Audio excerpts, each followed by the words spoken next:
3, 2, 1. Hai my dearisti, ketemu lagi.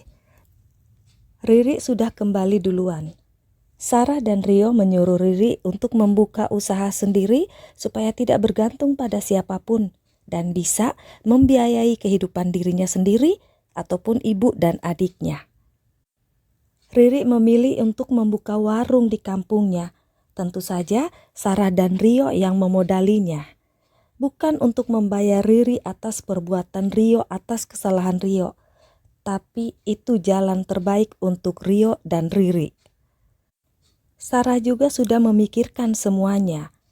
Sarah juga tidak akan setuju bila Rio menikah dengan Riri. Bukan karena Sarah cemburu atau iri atau apapun, tapi bila Rio dan Riri bersatu, Sarah yakin Rio tetap akan selingkuh dan Riri tetap tersakiti. Terkadang penyelesaian dan jalan keluar itu menyakitkan untuk sebagian orang, tapi itulah kedewasaan, itulah konsekuensi dari apa yang diperbuat. Sarah pun merasa Rio seperti ingin merubah kelakuannya yang suka gonta-ganti perempuan. Rio, kamu udah sehat kan? Masalah Riri juga udah teratasi, jadi aku pulang besok ya, kata Sarah pada Rio yang lagi disuapin. Bah, cepat amat, baru 3 hari Ra, kata Rio cemberut. Kita bukan anak-anak, bukan ABG yang harus terus bersama. Aku itu punya kerjaan, punya anak yang harus diurus juga, kata Sarah. Kita nikah yuk, kata Rio mengambil kesempatan dalam kesempitan seperti biasanya. Sarah tertawa. Kamu itu, atas dasar apa kita nikah? Cinta? Kesepakatan? Seks? Butuh istri? Atau butuh pembantu? Butuh orang yang menyelesaikan masalah-masalahmu? Tanya Sarah sambil tertawa. Rio terdiam, sedikit emosi dan agak tersinggung. Atas dasar cinta. Aku mencintaimu, Ra, kata Rio tapi hanya dalam hati. Karena Rio sangat yakin dia tidak akan pernah memiliki Sarah. Sarah tidak pernah mencintainya. Dada Rio terasa sakit. Lalu untuk apa aku berhenti dari kesenanganku dengan para wanita? Kata Rio kembali dalam hati. Rio duduk diam sambil memainkan handphonenya. Sarah pun ikut memilih diam. Ada kalanya Rio itu harus diberi pelajaran supaya bisa memahami situasi, memahami bahwa umur semakin bertambah tua.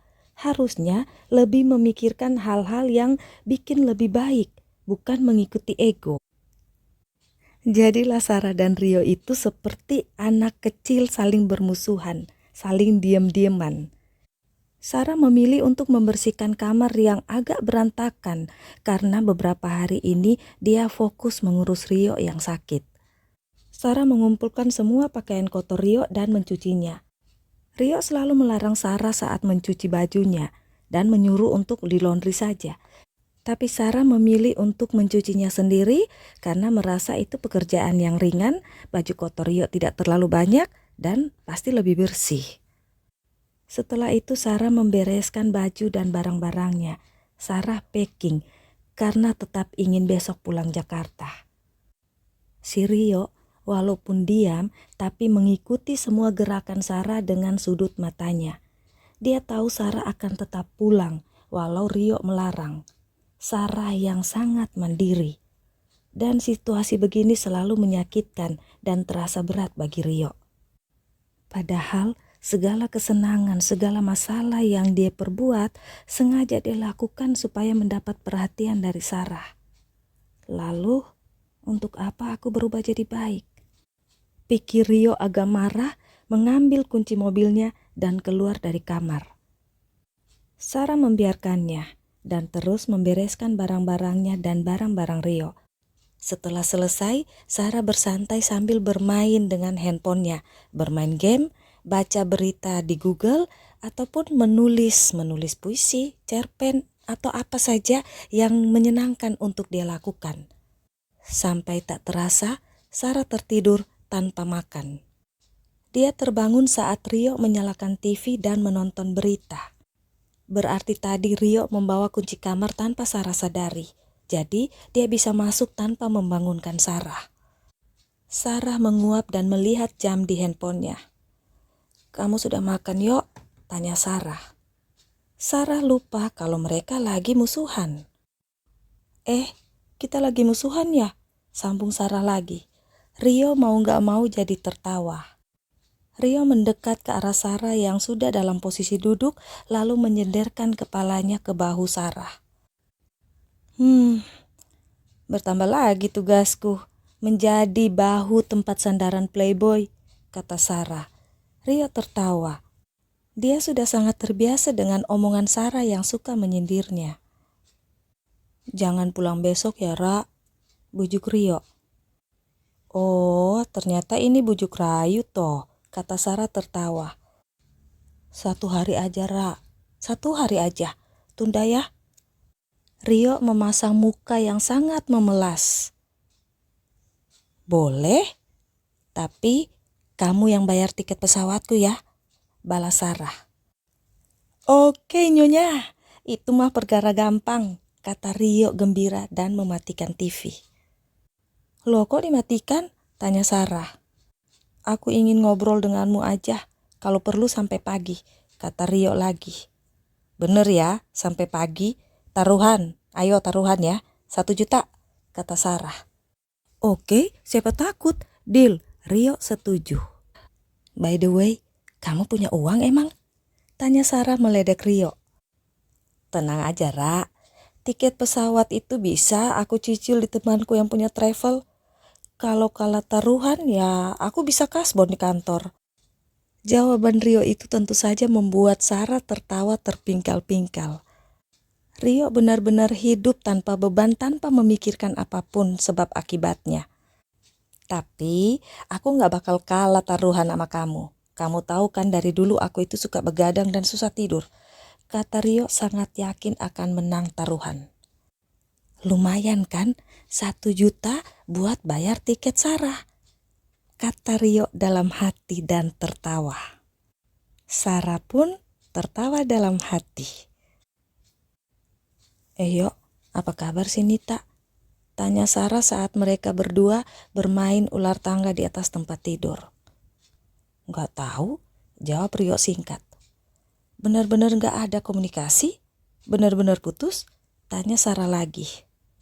"Ada pesan-pesan sih," jawab Rio. "Kalian kan memulai dengan baik-baik, Yok. Ya bicarakanlah dan sebisa mungkin berakhir dengan baik-baik tanpa dendam. Si Nita pasti sakit hati," kata Sarah pelan. Dia itu keras hati, Ra. Gak kayak kamu," kata Rio. "Tiap orang itu beda, Yo. Cross-cross gitu juga kamu bertahan tuh sama dia hampir 3 tahun, ledek Sarah. Rio terdiam.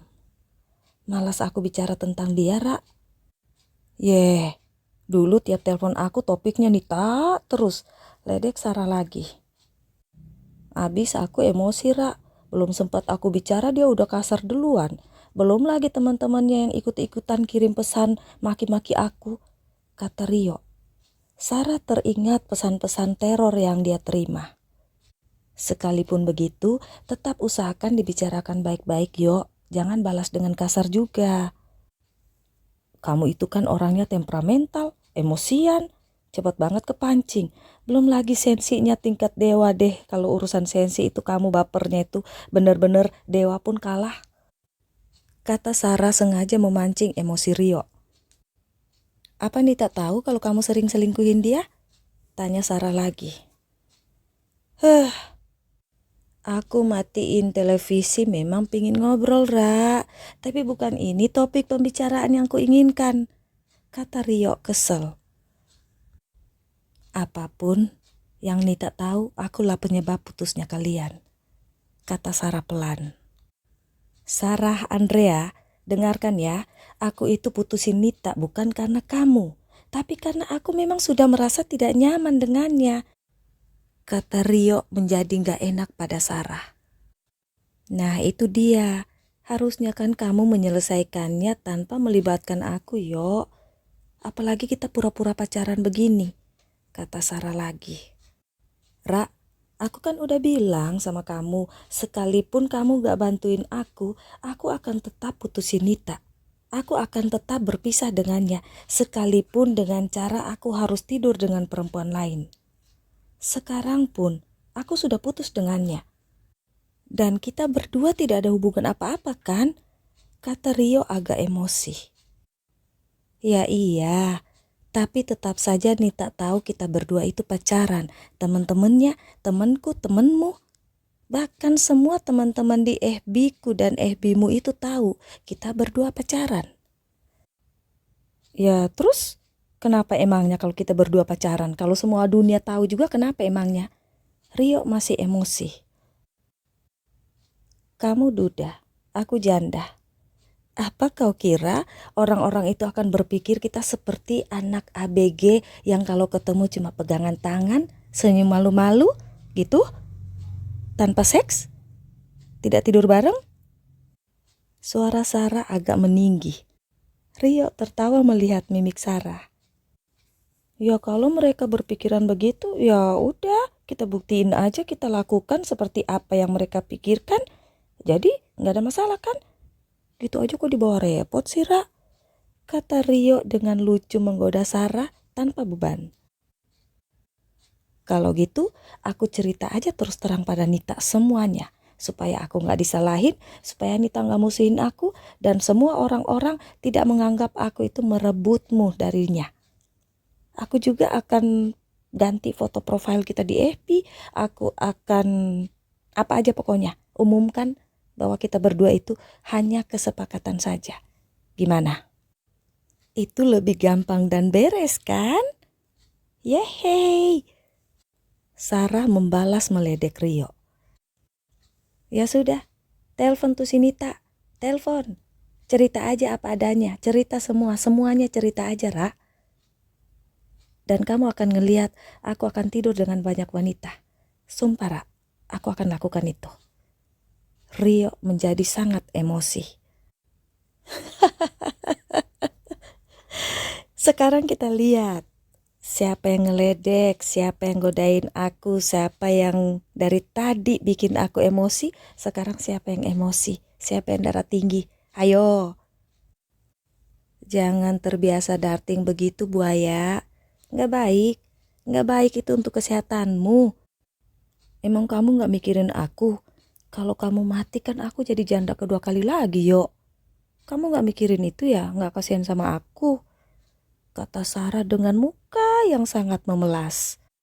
Rio memalingkan mukanya ke arah lain sambil menahan tawanya. Nah gitu dong, mending ketawa walaupun gengsi dan ngumpet begitu daripada kamu darting. Lagian aku setuju sepakat denganmu pura-pura pacaran itu karena poin utamanya kamu memang udah selingkuh dan tidur dengan banyak wanita. Supaya Nita terlepas dari semua itu. Apa kamu gak pernah memikirkan bagaimana kalau Nita tahu semuanya? Memikirkan bagaimana rasanya sakit hatinya Nita kalau dia tahu kamu sering selingkuh selama berpacaran dengan dia. Kamu gak pernah pikirkan itu kan, Yok? Jadi ya, anggaplah aku jadi tumbalnya. Nita cuma tahu bahwa aku yang menyakitinya, aku yang merebutmu darinya. Dia tidak tahu betapa banyak nama-nama wanita lain selain aku. Wanita yang ada di kehidupanmu selama kamu berpacaran dengannya. Perkataan Sarah sudah sangat menusuk hati Rio. Hei, Ra, stop ya, stop. Kata Rio sambil melotot pada Sarah. Sarah tertawa. Ya kan semuanya itu benar. Aku gak salah kan? Tuh yang baru pulang buktinya. Ledek Sarah lagi. Udah deh, Ra. Kamu benar-benar mau aku perkosa ya? Teriak Rio agak emosi. Woi, coba perkosa aku. Dan itu artinya kita putus segala-galanya selama-lamanya. Ujar Sarah menantang Rio. Sekalipun kamu mau, aku gak bakal nafsu. Gak bakal nafsu sama kamu, Ra. Tulang begitu. Paling juga rasa tulang doang, kata Rio masih emosi sekaligus membalas sindiran Sarah dan meledeknya. Beneran? Beneran gak nafsu? Kata Sarah lalu berdiri dan ingin membuka bajunya. Kamu ngapain, Ra? Rio terkejut. Buka baju lah, kan gak apa-apa kalau aku cuma dengan pakaian dalam. Kan kamu gak bakalan nafsu toh? Soalnya aku itu kalau di rumah ya memang cuma pakai tank top sama celana dalam doang, kata Sarah sambil terus melucuti celana pendeknya. Ra, hentikan ya Ra. Si playboy menjadi panik. Sarah tertawa lalu duduk di samping Rio hanya dengan kaos oblong tanpa celana pendeknya. Rio melirik ke paha Sarah, menarik selimut dan menutupinya. Di segitunya, bukannya dulu waktu di rumah kamu sering ngeliat aku setengah bugil, setengah telanjang. Kadang-kala kan aku cuma dengan handuk keluar dari kamar mandi. Itu pun handuk kecil dan pendek. Iya nggak? Iya kan? Ya itu kan dulu, Ra. Sekarang beda lah, kata Rio lalu menjauh dari Sarah. Oh, dulu aku perawan. Sekarang aku janda. Janda lebih menggoda ya, Yok? Ledek Sarah lagi. Rio melempar Sarah dengan bantal. Aku lapar, Ra. Ada makanan nggak? Rio mengalihkan pembicaraan karena merasa ada sesuatu pada dirinya yang mulai bangun. Bangun pemuda-pemudi Indonesia. Sorry ya, my dear Risti. Jangan ikutan gila seperti aku ya. Kalau aku emang kadangkala gila. Supaya kalau udah gila beneran, orang udah pada gak kaget. Oke, kita lanjut ya. Sarah juga merasa lapar. Beli sate aja di depan hotel yuk. Itu suka jual sampai tengah malam kok, kata Sarah lagi. Ya udah suruh Obe aja, aku lagi malas keluar nih, kata Rio lalu turun dari tempat tidur dan menuju pintu kamar hotel karena di depan pintu ada bel untuk memanggil Obe. Ra, kita nikah aja yuk, kata Rio saat mereka lagi makan sate. Seperti biasanya Rio masih berusaha untuk mengambil kesempatan dalam kesempitan. Itu bukan mainan, Yok. Yang ada kita berdua nanti jadi musuh loh, kata Sarah. Ya kita usahakan tetap seperti ini walaupun sudah menikah nanti, kata Rio lagi. Aku lebih suka kita sebagai teman seperti ini, tanpa beban, kata Sarah. Aku gak mau makan lagi ah. Rio pura-pura meraju. Sarah tertawa, mengambil sate dan lontongnya, lalu menyuapi Rio. Tentu saja Rio tidak bisa menolak. Itu hal terindah di dunia. Saat mereka berdua ngobrol di atas tempat tidur, Rio bertanya, Ra, kamu tahu Riri dari mana? Kamu ya cari-cari tahu tentang aku ya? Riri yang datang ke rumah, jawab Sarah. Masa? Gak masuk akal. Rio gak percaya. Sarah lalu menceritakan bagaimana Riri bisa ke rumah Sarah karena dari FB. Itu karena kamu mengganti foto profil FB-ku dengan foto kita berdua. Jadinya Riri menemukanmu lewat FB-ku. Rasain, karma tuh. Coba kalau kamu gak ambil alih FB-ku, gak ganti-ganti foto profil seenaknya, mungkin Riri gak bakal menemukanmu. Tapi ya, tupai pasti akan jatuh juga. Hahaha. Sini, balikin FB-ku. Aku mau ganti foto profilnya, kata Sarah mengambil handphone Rio. Tapi Sarah tidak bisa membuka handphone Rio karena memakai sandi, memakai password, dan Rio tertawa terbahak-bahak melihat raut muka Sarah yang kesel. Mereka berdua tetap ngobrol di atas tempat tidur, kadang tertawa, kadang ngotot-ngototan. Saat mereka berdua bermain dan bertanding catur di handphone Sarah, Sarah menyuruh Rio untuk rebahan di pangkuannya yang sudah di alas bantal. Rio sangat senang. Lalu Sarah perlahan-lahan mengelus dan membelai rambut Rio dengan lembut. Tak butuh waktu lama, sudah terdengar dengkuran Rio. Sarah tersenyum. Mulai bulan depan, gajimu akan dipotong untuk membayar cicilan travel dan kasbonmu itu. Good night, Rio. Hah, hah, hah. Rio kalah taruhan ya. I love this part. Oke, bye-bye, Madiaristi. Muah.